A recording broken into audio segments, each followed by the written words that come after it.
Por la señal de la Santa Cruz de nuestros enemigos, líbranos, Señor Dios nuestro, en el nombre del Padre, y del Hijo, y del Espíritu Santo.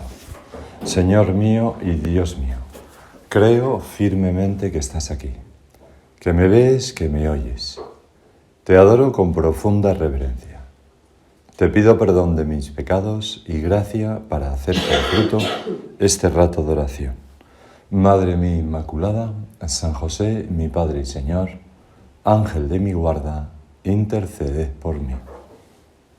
Y el Evangelio de hoy dice que en aquel tiempo dijo Jesús a sus discípulos,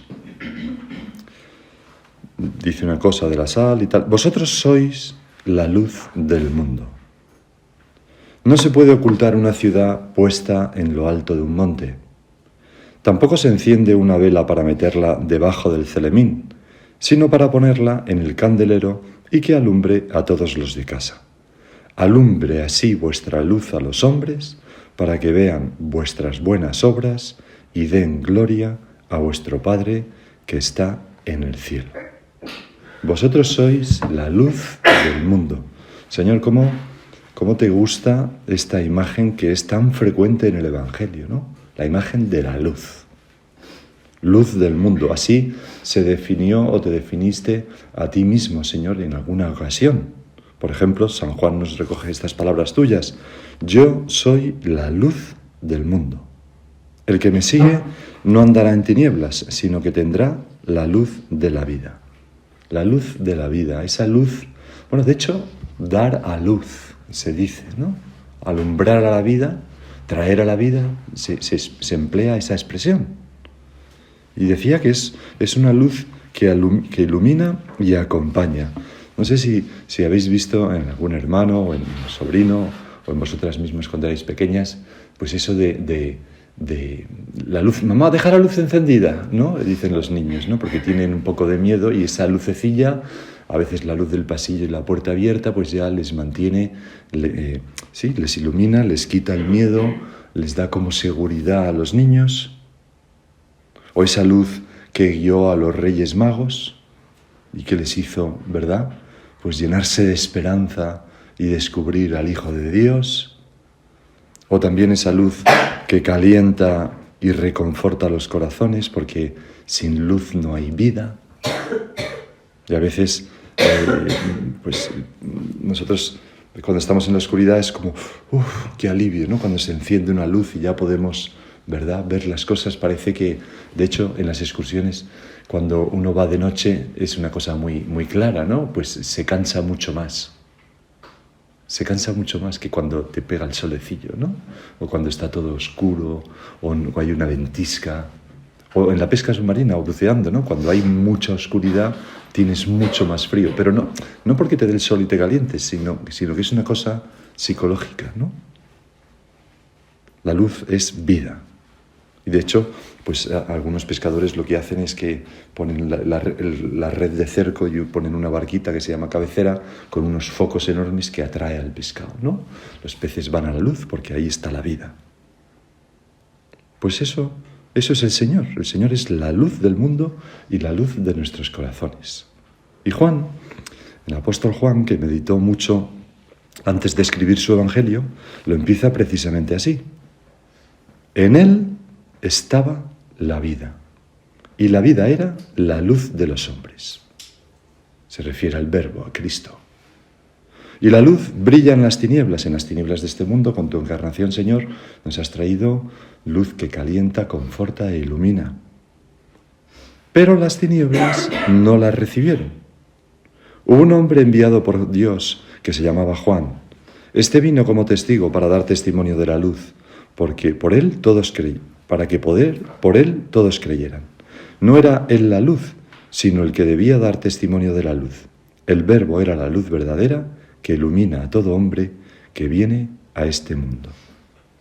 Bueno, pues la luz verdadera es Cristo, eres tú, Señor, pero también por la acción del Espíritu Santo, cada uno de los que estamos aquí, todos los cristianos, hemos de ser otros Cristos, decía nuestro Padre, y ser luz para los hombres, a imagen de la luz que es Cristo.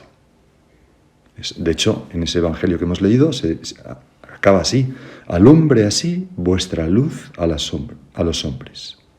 Y lo primero, Señor, es que decimos, pero yo que soy tinieblas a veces, yo que estoy en tinieblas a veces, ¿cómo voy a ser luz de los hombres? Sí, Señor, lo queremos, ¿no? Nosotros queremos ser, sí, esa luz que da calor, alegría, vida a un mundo cansado, como decía don Álvaro, a un mundo que está tantas veces en tinieblas. Pero a nosotros, Señor, necesitamos que el Espíritu Santo nos encienda, nos caldee por dentro. Por eso le pedimos ahora su ayuda y le pedimos que no nos apaguemos jamás por la tibieza o por el miedo a gastarnos, porque claro, para dar luz echas un palo a una hoguera, el palo se quema y se quema, se consume. Y a veces hay gente que no quiere consumirse y entonces nunca da luz, porque nunca arde, nunca se entrega. Ese miedo a gastarse le impide ser luz. Y no hay nada más bonito, ¿verdad?, que gastarse para dar luz a los demás, como hizo nuestro Señor. Eso sí, sabiendo, como lo sabemos, que nuestra luz es recibida de Dios. Nosotros propiamente somos hijos de la luz, pero el Hijo lo recibe todo del Padre. Nuestro Padre escribió ese punto número 1 de Forja tan bonito, ¿no? Portadores de la única llama capaz de iluminar los caminos terrenos de las almas, del único fulgor en el que nunca podrán darse oscuridades, penumbras ni sombra. Pero somos portadores, no somos los que creamos esa luz. Y esa luz que nosotros recibimos, portamos, llevamos y que es un tesoro para todos los demás, esa luz que ilumina y calienta, pues es, en primer lugar, la luz de la fe, de la que se habla tantas veces en la liturgia de la vigilia pascual, ¿no? Lumen fidei, luz de la fe, así se nos dice por 3 veces, ¿no? El Catecismo de la Iglesia Católica dice que los dogmas, donde se recoge nuestra fe, son luces en el camino de nuestra fe. Lo iluminan y lo hacen seguro. A veces también esas hogueras que se hacen en la noche cuando uno tiene que estar a la intemperie, que además de calentar tiene otra función, ¿no? Y es que espantan las alimañas, ¿no? Los zorros, los no sé qué, los no sé cuánto, esa luz, ¿no? No se acercan, las ratas no se acercan tanto. Nosotros, Señor, pues no podemos dejar morir esta luz de la fe. Todo lo contrario, tenemos que cada vez abrirnos para que tú la hagas más potente en nuestra vida. Fe en tu amor por nosotros, en tu providencia, que nos lleva a no quejarnos de los sucesos adversos, por ejemplo, y a ser agradecido con los sucesos benevolentes hacia nosotros. Fe en la Eucaristía, que nos lleva pues a cuidar todos esos actos de culto que tenemos tan bonitos en casa, las adoraciones, las bendiciones. Nos lleva pues a saludarte y a pasar tiempo aquí en el sagrario, a contarte nuestras alegrías, nuestras penas. Fe en los sacramentos, que recibimos siempre con piedad y con ansia de recibir esa gracia. Fe en el valor de la cruz, que nos lleva a amar la Santa Cruz y no a rebelarnos contra ella. También la cruz que suponen a veces los modos de ser distintos de los demás o una persona con la que nos entendemos un poco peor pero que hemos de tratar necesariamente. Pues tenemos fe. Yo cada vez pienso más que la fe tiene mucho que ver con no quejarse. Es una mujer de fe, no se queja de nada, todo lo acepta con una sonrisa. Ahí está resumida la fe. Fe en el más allá, que tiene tantas consecuencias, ¿no? Pues una persona que tiene fe en el más allá, en el juicio, en que la muerte es la puerta de la vida, pues no teme a las enfermedades tanto, pues no se dedica a atesorar en esta vida, la vanidad es difícil que le ataque porque tiene fe, no le importa tanto el prestigio, pues le importa atesorar en el cielo, que cada vez ve más cercano. Es que me han dejado de lado, ¿y qué más me da? Pues mejor, porque así le ofrezco al Señor y me gano con más seguridad pues el cielo. En fin, la fe, ¿no? La fe, que es algo que es verdaderamente la luz que ilumina y muestra nuestro camino. También el camino de la vocación. Nuestro Padre decía que la vocación enciende una luz que nos hace reconocer el sentido de nuestra existencia, ¿no? Eso es la fe. Es como una luz, ¿no? Lumen fidei, la luz de la fe, que ilumina todo en nuestra vida. Y por eso también qué importante es la doctrina que ilustra la fe y que hace que profundice la fe, que ese don de Dios arraigue mejor en nuestro intelecto. Pues no sé, la asignatura de repaso, ¿no? Todas esas cosas intensifican nuestra luz. Intensifican nuestra luz, leer, formarnos bien. Y esa luz que se alimenta de nuestro sacrificio y entrega, porque si no se apagaría, y es el mayor tesoro que tenemos, y sin ella nos quedaríamos desorientados completamente, ¿no? Recuerdo también hace ya muchos años, yo era un chaval joven, pues una experiencia realmente de angustia terrible. Nos metimos en una cueva con luces y entonces era una cueva muy estrecha, ¿no? Íbamos ahí avanzando y de repente se apagó una de las luces, vaya, y de repente se apagó otra luz, vaya, y por fin la tercera luz y nos quedamos completamente a oscuras, ¿no? Bueno, pues la salida fue de los momentos más angustiosos, ¿no? Y así, Señor, encontramos que hay personas sin la luz de la fe, sin la luz del sentido, avanzando por la vida como si fueran reptando en medio del fango, con la posibilidad constante de extraviarse en un camino lateral, sin saber si le queda poco o mucho. Es una situación angustiosa. Y a mantener esta luz de la fe en nosotros, pues se dirigen todas las normas, todos los medios de formación que nos abren pues a la luz del Señor. Y entonces, cuando nuestra fe, Señor, es firme, fuerte y se ejercita en las obras por medio de la caridad, como veremos, pues entonces somos como Moisés, transmitimos luz y calor, aunque no digamos nada, ¿no? A Moisés, cuando le veían que su rostro brillaba, ¿no? Daba luz, porque había estado en contacto con lo divino. Pues a veces nuestra vida llena de fe, aunque no hagamos nada más, da luz a los demás, ilumina. Hay alguien que tiene el sentido de la vida. Hay alguien que me está mostrando cómo vivir. No digas no puedes influir en los demás, pues si eres cristiano, decía San Juan Crisóstomo, es imposible que no lo puedas hacer. Es más fácil que el sol no luzca ni caliente que no deje de dar luz un cristiano. Más fácil que esto sería que la luz fuese tinieblas. Y con todas estas cosas que estamos meditando, Señor, pues esa preocupación nuestra de cómo vamos a ser nosotros luz para los demás, pues ya vemos que sí, que podemos serlo. Que es una preocupación no fruto de la humildad, sino fruto de la confianza, de la falta de confianza en Dios. Nosotros somos un poco como la luna, reflejamos la luz del sol. No la tenemos dentro, aunque en cierto modo sí la tenemos dentro, ¿no? Pero esto no son más que comparaciones que son inexactas. Claro que la tenemos dentro, porque la luz de la fe habita dentro de nuestros corazones y la caridad, el amor de Dios se ha derramado en nuestros corazones, ¿no? Pero en fin, la recibimos de otro, mejor dicho.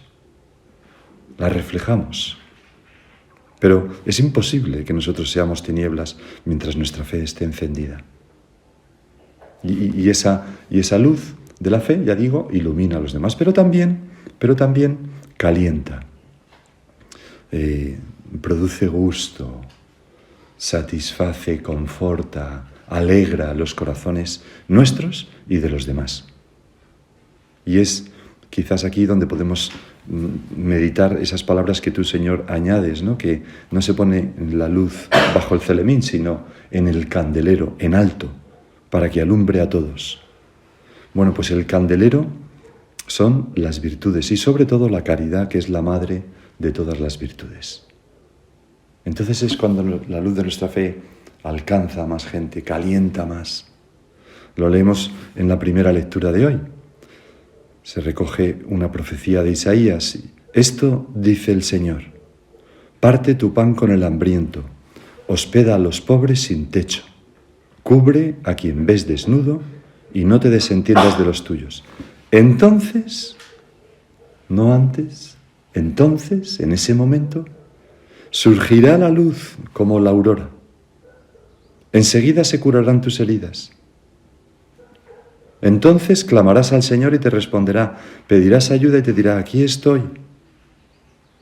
Cuando alejes de ti la opresión del rencor, por ejemplo, el dedo acusador, los juicios críticos y la calumnia, el hablar mal de los demás, cuando ofrezcas al hambriento de lo tuyo y sacies el alma afligida, con nuestra caridad, comprensión, ¿verdad?, espíritu de servicio, entonces, vuelve a decir, bueno, no dice entonces, dice, brillará tu luz en las tinieblas, tu oscuridad como el mediodía. Son palabras clarísimas, ¿no? Yahvé nos dice por el medio del profeta Isaías que lo que hace brillar nuestra vida con esa luz que conforta, pues es la caridad. Nuestra vida limpia, sacrificada, pobre, diligente, porque todas esas virtudes son necesarias para la caridad y muchas otras, llena de caridad, esa vida así, ¿qué fuerza tiene? Recuerdo haber oído hace años a un supernumerario que era profesor de universidad, y entonces él contaba cómo antes de ser de la obra, pues coincidió en un congreso en Delhi, en la India, de su especialidad, con otro especialista, que era uno de los primeros de casa, José Manuel Casas Torres. Y entonces a ese congreso acudieron pues los mayores gurús del mundo de esa especialidad de geografía, que no sé qué es lo que era exactamente, y uno de ellos era un ruso que vivía en la Unión Soviética entonces, que nunca habían dejado salir antes, y era el número 1 mundial, ¿no? Y nunca habían dejado salir a un congreso, etc. Pero a ese de Delhi fue, y había como una gran expectación de escuchar la conferencia magistral que iba a dar este hombre. De hecho, había como peleas por tener invitación para esa conferencia, que era de plazas reducidas. Y tanto José Manuel Casas Torres, de la obra, como esta otra persona que contaba esta anécdota y que entonces no era de la obra, pues tenían plaza para ir. Bueno, y por la mañana le llamaron al hotel para decirle que un familiar muy cercano pues había fallecido. Y entonces pues él se vio lógicamente pues sacó un billete de avión para volverse o lo cambió, lo que fuera, perdiéndose la conferencia. Bueno, y todo el mundo se acercó a darle el pésame, todo el mundo, pues, en fin, ¿no? Pero inmediatamente, pues, se fueron a la conferencia, que era ese día. Y decía este supernumerario que solamente una persona cogió, llamó a un taxi, se montó con él, le acompañó al aeropuerto y estuvo allí hasta que salió hasta que fue la hora de Sobayan, le ayudó con todos los trámites y se perdió la conferencia de aquel. Y ese hombre era José Manuel Casas Torres, de casa, de los primeros de casa. Y decía, hombre, todo el mundo me mostró cierta solidaridad, pero el que de verdad me mostró cariño fue esta persona a la que yo apenas conocía. Y aquello me impresionó tanto que fue el motivo que me llevó a conocer mejor el Opus Dei y a pedir la admisión en el Opus Dei. Un acto de verdadera caridad. La luz, ¿no?, en las tinieblas, que ilumina, conforta. Y esto, Señor, pues es vivir el mandato tuyo. Alumbre así vuestra luz a los hombres, para que vean vuestras buenas obras y den gloria a vuestro Padre, que está en el cielo. Realmente, la caridad siempre da gloria, ¿no?, a Dios. Y siempre conforta los corazones, ¿no? Estamos hechos para eso. Somos hijos de la luz. Hemos salido de esa luz, de Dios que es amor. Hace unas semanas estuve en el Tubkal, se llama, que es un monte 4180 que está en el Atlas africano, vamos, ahí en esa cordillera, ¿no?, al lado de Marrakech. Y entonces, la última noche, estábamos en una habitación que sería como este oratorio, con un frío que no os puedo explicar, ¿no? O sea, había hoy una pequeña chimenea, pero ahí había menos 20 grados, o sea, era un frío tremendo. Y entonces los berberes, ¿no? Los bereberes que nos habían hecho de guía, pues sacaron un banjo, unos bongos y empezaron a hacer música, y fueron llegando más bereberes de estos, que son musulmanes de religión, pero son gente muy amigable, muy abierta. De hecho, están bastante perseguidos por los árabes de Marruecos, ¿no? Y entonces se montó ahí una especie de fiesta, y nosotros pues llevábamos, pues teníamos allí ricas viandas en la cena, teníamos una botella de coñac, una botella de whisky, que fuimos compartiendo con ellos, con tal cual. Bueno, al final acabó todo el mundo bailando allí, tal divertido. Bueno, se nos pasó el calor, el frío, ¿eh? Se nos pasó el frío completamente cuando tú veías los gestos de aquellas personas tan cariñosos, entre ellos en primer lugar, pero también con nosotros, el agradecimiento con que recibían, ¿no? Veías que echaban unos ojillos a la comida que nos había sobrado y empezábamos nosotros a ofrecerles. Pues realmente se creaba un ambiente donde te sentías hijo de Dios y sentías como hermano, hijo de Dios a aquella persona, porque te sentías hermanado. ¿Por qué? Por esa luz que desprende la caridad mutua. Realmente es así. Con gente que ni siquiera es de tu religión, que son muy distintos, que no tienen tu idioma, te sientes verdaderamente hermano. Y eso es la fuerza evangelizadora. Nos lo dice también el Salmo de hoy. El justo brilla en las tinieblas como una luz. En las tinieblas brilla como una luz el que es justo, clemente y compasivo.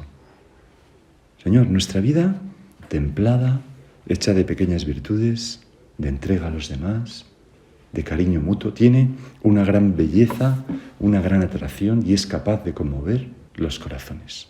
Y por eso, San Juan, en ese prólogo suyo, en una carta, en la primera carta, pudo escribir estas palabras. Quien dice que está en la luz y aborrece a su hermano, sea el que sea, está aún en las tinieblas. Quien ama a su hermano permanece en la luz y no tropieza. Pero quien aborrece a su hermano está en las tinieblas. Punto, ¿no? Camina en las tinieblas, no sabe a dónde va, porque las tinieblas han cegado sus ojos. O sea que el desamor, Señor, la indiferencia, el rencor, la crítica, todo eso son tinieblas en nuestra vida. Ayúdanos si en el fondo es lo que deseamos, a ser capaces de vivir siempre como dando luz a los demás y no creando tinieblas. Y no podemos pensar, bueno, esto es para gente que es muy malvada y tal. No, esto es para nosotros. Esto es para nosotros. A veces, Señor, tengo una reacción que puedo pensar, tiniebla, no luz. Y si esas reacciones se van repitiendo a lo largo del día, pues nuestra vida cada vez tiene más tinieblas y menos luz. No sé quién era aquel santo, ¿no? Que veía, ¿no? Como las personas, ¿no? Se iban como volviendo oscuridad y esa luz de su corazón se iba cada vez apagando más. No me acuerdo quién era, ¿no? Y que se confesaban y ¡pum! Volvían a... Nuestro padre, San José María, fue también muy aficionado a esta imagen de la luz. Lógicamente, como todos los cristianos lo somos. De hecho, nuestro padre veía así a los de casa con un lucero en la frente, que reluce desde lejos e ilumina en medio del mundo.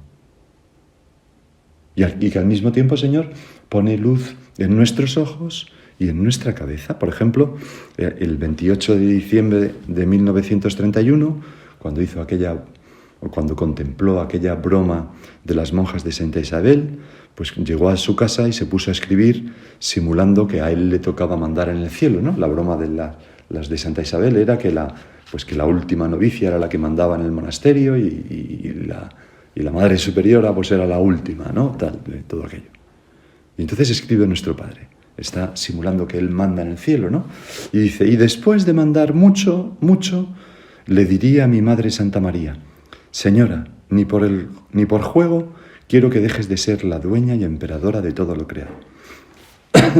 Entonces ella me besaría en la frente, quedándome por señal de tal merced un gran lucero encima de los ojos. Y con esta nueva luz que nosotros tenemos, vería a todos los hijos de Dios que serán hasta el fin del mundo, peleando las peleas del Señor, siempre vencedores con Él.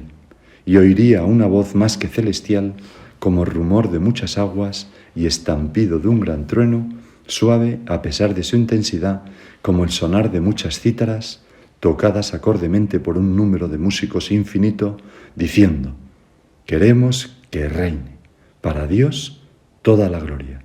Todos con Pedro, a Jesús por María. ¿No? Es una imagen un tanto grandiosa que termina con esas 3 jaculatorias que nuestro Padre decía que compendiaban el espíritu del Opus Dei, ¿no? Pues, pero en fin, yo he querido leer la cita entera porque me parece tan bonita, pero lo que me quería fijar es esta otra parte, ¿no? Un gran lucero encima de los ojos. Nosotros, Señor, es como un frontal, ¿no? Cuando andas de noche, pues una luz que te permite andar, ver, ponerte los crampones, quitártelos, tal, viendo. Y nosotros, Señor, hemos de ver las cosas y las personas que nos rodean y nos encontramos en nuestra vida a la luz de esa, valga la redundancia, luz potentísima, ese lucero potentísimo, sobrenatural, que tú pones encima de nuestros ojos. Es decir, en el cielo de nuestra alma, en nuestra frente, y entendemos un poco mejor aquella jaculatoria de nuestro Padre: que yo vea con tus ojos, Cristo mío, Jesús de mi alma, que yo me guíe por esa luz sobrenatural de la vocación. ¿Cómo andamos de visión sobrenatural en nuestra vida? ¿Cómo andamos de iluminar todas las cosas a la luz de nuestra vocación? Es decir, esto, un hijo de Dios en el Opus Dei, ¿cómo recibe esto? ¿Cómo se comporta en esta circunstancia? ¿Qué valora en esta situación que se ha creado? Nos podemos acordar ¿no tiene vuestro padre una gran contradicción?, le decía, ¿no?, aquel eclesiástico a un director. Y el otro respondía: pues si tiene una gran contradicción estará muy contento, porque nuestro Padre nos ha enseñado a amar las contradicciones. Y así con tantas cosas, ¿no? Eso es que la luz de la vocación ilumina nuestra vida. Y al mismo tiempo, Señor, pues nosotros brillamos en la oscuridad de este mundo para guiar a otros que se atraen por la luz, que no es nuestra, que Dios pone en nuestra frente. Aquel primer punto de camino, una vez más, los primeros puntos tanto de forja como de camino tienen esta palabra de la luz. Dice así: ilumina con la luminaria de tu fe y de tu amor. Hemos hablado un poco de eso.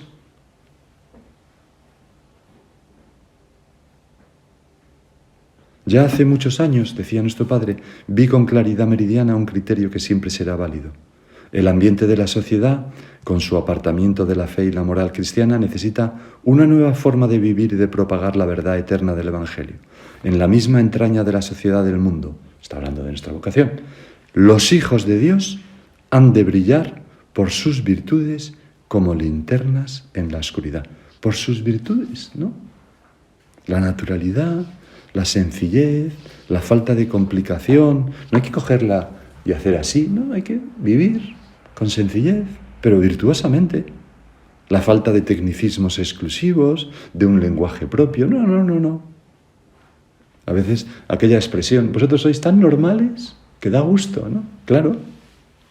O lo que decía nuestro Señor: alumbre así vuestra luz a los hombres, para que vean vuestras buenas obras sencillas, naturales, virtuosas, y den gloria a vuestro Padre que está en el cielo. En fin, vamos a terminar. Hay una oración de Santa Catalina de Siena que es bien bonita. Dice así: Trinidad eterna, mi dulce amor, vos, que sois la luz verdadera, dadnos la luz. Vos, que sois la sabiduría, comunicadnos la sabiduría.